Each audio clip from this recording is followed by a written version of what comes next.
கர்த்தருக்கு பிரியமானவர்களே, கர்த்தர் இன்றைக்கு உங்களோட பேசவிருக்கும் வார்த்தையை கேட்கலாமா? 1 கொரிந்தியர் 13ஆம் அதிகாரம் 7ஆம் வசனம். சகலத்தையும் தாங்கும், சகலத்தையும் விசுவாசிக்கும், சகலத்தையும் நம்பும், சகலத்தையும் சகிக்கும். எனக்கு பிரியமான தேவ பிள்ளைகளே, அன்பை குறித்து இந்த 13ஆம் அதிகாரம் முழுவதையும் நாம் வாசிக்கலாம். அன்பு என்னவெல்லாம் செய்யும், எதுவெல்லாம் செய்யாது என்பதை மிகவும் தெளிவாக பவுல் அப்போஸ்தலன் அழகாய் எழுதியிருக்கிறார். இந்த ஒரு அதிகாரத்தை படித்தாலே நாம் ஆண்டவருக்குள்ளாய் எப்படி இருக்க வேண்டும் என்பதை புரிந்து கொள்ளும் அளவிற்கு அவ்வளவு எளிமையான முறையில் அவர் அதை எழுதியிருக்கிறார். அதில் 7ஆம் வசனம் சொல்லுகிறது, அன்பு சகலத்தையும் தாங்கும், சகலத்தையும் விசுவாசிக்கும், நம்பும், சகிக்கும் என்று.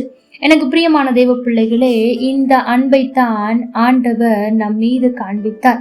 யோசித்து பாருங்கள், எத்தனை முறை நாம் தவறி இருக்கிறோம், எத்தனை முறை நாம் பாவம் செய்திருக்கிறோம், எத்தனை முறை ஆண்டவரே நான் இனி அப்படி செய்ய மாட்டேன் என்று நம்ப வைத்து நம்பிக்கையை ஏமாற்றி இருக்கிறோம், துரோகம் செய்திருக்கிறோம். ஆனாலும் கூட அவர் எல்லாவற்றையும் தாங்கி கொண்டிருக்கிறாரே, அவர் இன்னும் நம்மளை நம்பிக்கொண்டிருக்கிறாரே. என் மகள் மீண்டும் எனக்காக எழும்புவாள், எனக்காக அநேக காரியங்களை செய்வாள், எனக்காக ஊழியம் செய்வாள் என்று நம்மை நம்புகிறாரே.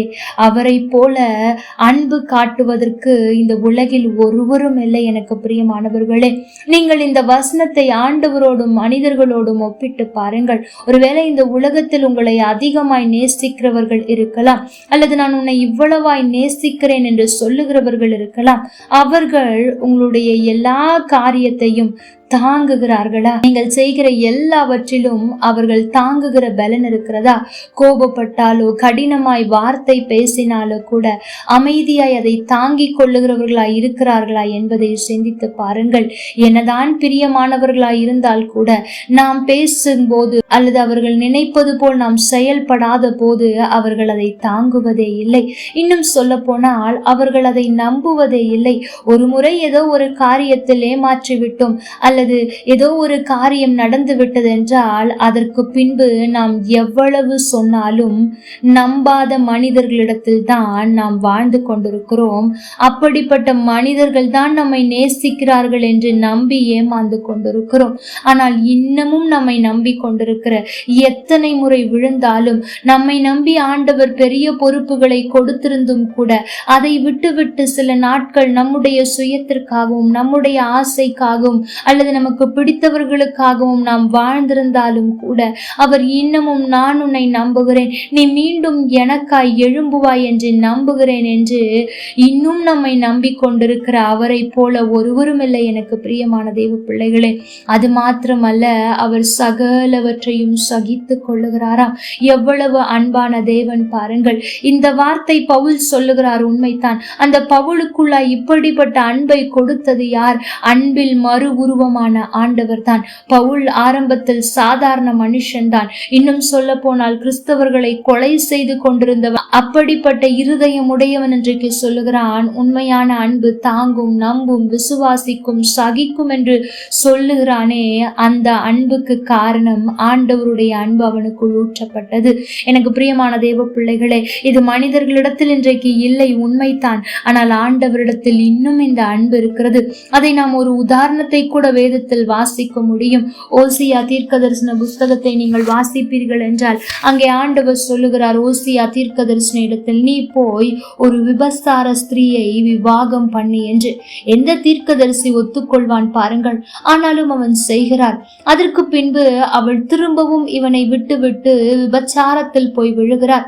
ஒரு கணவனா இருக்கும் போது அது கோபம் வரும். ஆனால் ஆண்டவர் அங்கே சொல்லுகிறார், நீ போய் மறுபடியும் சேர்த்து கொள் என்று. அதை சொல்லிவிட்டு சாதாரணமாய் விட்டுவிடவில்லை. என்னுடைய ஜனங்களும் இப்படித்தான்.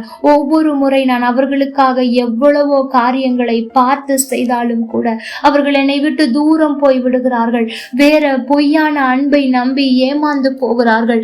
ஆனாலும் கூட இன்னும் நான் அவர்களை மனப்பூர்வமாய் நேசிக்கிறேன் என்று அங்கே சொன்னாரே, அந்த தெய்வன் இன்றைக்கும் உங்களை நேசித்துக் கொண்டிருக்கிறார். நீங்கள் நேசிக்கிறவர்கள் அல்லது உங்களை நேசிக்கிறேன் என்று சொல்லுகிறவர்கள் உங்களை நம்பாமல் இருக்கலாம், உங்களை தாங்காமல் இருக்கலாம். நீங்கள் நடந்து கொள்வதை பார்த்து அவர்கள் தாங்காமல் இருக்கலாம், சகித்து கொள்ளாமல் இருக்கலாம், உங்களை காயப்படுத்தலாம், உங்களை வேதனைப்படுத்தலாம்.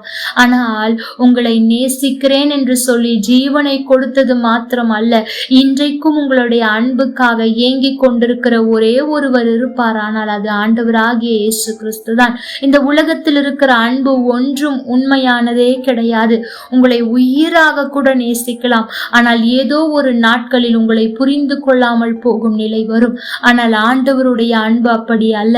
நீங்கள் எவ்வளவு முறை அவரை தூக்கி எறிந்து வந்தாலும் கூட இன்னமும் உங்களுக்காக ஏங்கிக் கொண்டிருக்கிற, தாங்கிக் கொண்டிருக்கிற, சகித்து கொண்டிருக்கிற, எல்லாவற்றுக்கும் மேலாக உம்மை நம்புகிற ஒரே ஒரு அன்பு ஆண்டவருடைய அன்பு தான். அந்த அன்பை நீங்கள் உதாசீனப்படுத்தாதபடிக்கு பாருங்கள். மனிதர்களுடைய அன்பிற்காக நீங்கள் ஆண்டவருடைய அன்பை உதாசீனப்படுத்தினது போதும். மனிதர்களுடைய அன்பை காட்டிலும் மேலான ஏமாற்றாத ஒரு அன்பு, உங்களை நம்புகிற அன்பு உங்களுக்காக காத்து கொண்டிருக்கிறது. அதை உணர்ந்தவர்களாய் நீங்கள் செயல்படுங்கள். அவரிடத்தில் நீங்கள் அன்பாய் இருங்கள். மற்றவர்களிடத்தில் அந்த அன்பை எதிர்பார்க்காதிருங்கள்.